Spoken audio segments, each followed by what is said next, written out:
terhormat bapak-bapak, ibu-ibu, salam Pancasila. Bapak-bapak, ibu-ibu yang melihat video saya ini, tolong jangan lupa subscribe, like, dan di-share. Sifatnya gratis. Pada hari Kamis, tanggal 24 Februari tahun 2022 ini, saya akan mengomentari gara-gara ceramah menghina Presiden Joko Widodo, umat menghakimi Ustadz.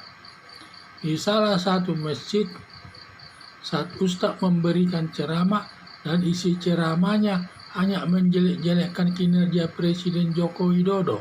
Hampir tidak ada kinerja Presiden Joko Widodo yang baik di mata Ustadz tersebut. Umat yang mengikuti ceramah tersebut malah memprotes ceramah Ustadz. Umat datang ke masjid untuk mendapatkan pencerahan dan kedamaian hati untuk hidup. Dan Ustadz berbicara masalah politis, terutama menjelek-jelekkan Presiden Joko Widodo. Akhirnya umat menghakimi Ustadz, menyuruh tidak melanjutkan ceramahnya tersebut. Ustadz tersebut pura-pura tidak tahu kinerja Presiden Joko Widodo, cukup mendapat dukungan sangat puas atas kinerja Presiden Joko Widodo mencapai 76% dalam membangun negara Indonesia. Akibatnya umat lawannya Ustadz sendiri, sehingga umat itu menjadi lawan Ustadz sendiri, sehingga umat menghakimi Ustadz tersebut. Perbuatan Ustadz mempermalukan dirinya sendiri. Saya mendukung para umat yang menghakimi Ustadz tersebut. Kalau banyak umat menirunya, kemungkinan para Ustadz tidak berani menjelek-jelekkan kinerja Presiden RI.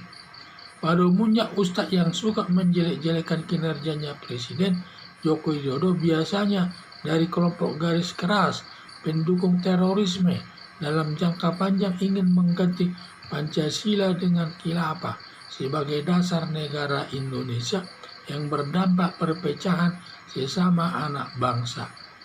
Harapan saya mendukung langkah umat yang menghakimi Ustadz demi menjaga Pancasila sebagai dasar negara Indonesia, di mana Pancasila sudah harga mati.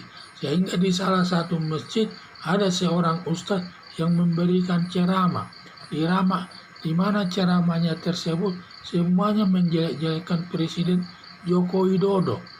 Tidak ada baiknya kinerja Joko Widodo ini.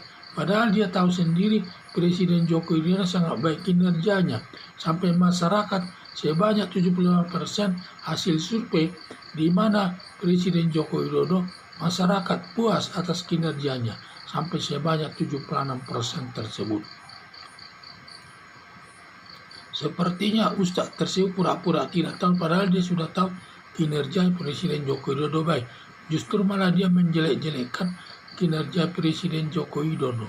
Ya memang kalau dia dari garis keras atau pendukung garis keras maupun pendukung khilafah, memang apapun kinerja yang dilakukan Presiden Joko Widodo ya tetap saja jelek.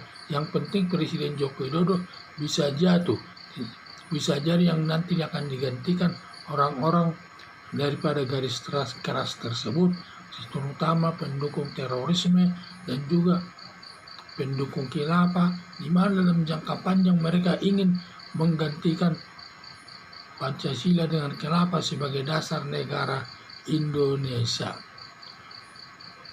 Akibatnya karena dia sering cara menjelek-jelekkan daripada Presiden Joko Widodo tersebut, akibatnya umat menghakimi Ustadz tersebut.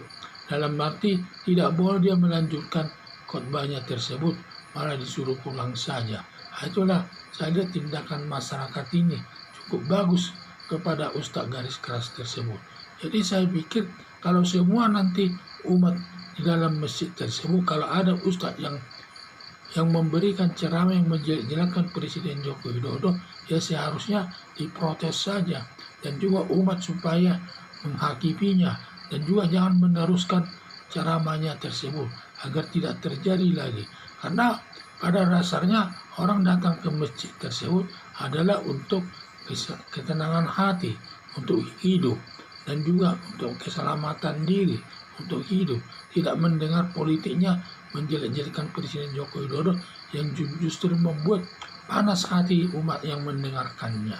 Jadi yang saya lihat ini harus dijaga, ini perlu didukung ini demi menjaga negara kesatuan Republik Indonesia.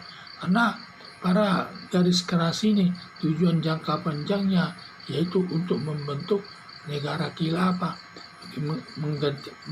Pancasila mau digantikan dengan khilafah sebagai dasar negara Indonesia. Padahal kita sebagai bangsa Indonesia yang pro kemerdekaan, pro demokrasi, pro nasionalisme harus menjaga Pancasila tersebut dari semua gangguan yang ada. Karena Pancasila sebagai dasar negara Indonesia sudah merupakan harga mati. Siapapun tidak boleh mengganggunya. Kita bersama harus mempertahankannya dari segala gangguan yang ingin mengecilkan arti Pancasila tersebut sebagai dasar negara Indonesia. Sekian dan terima kasih.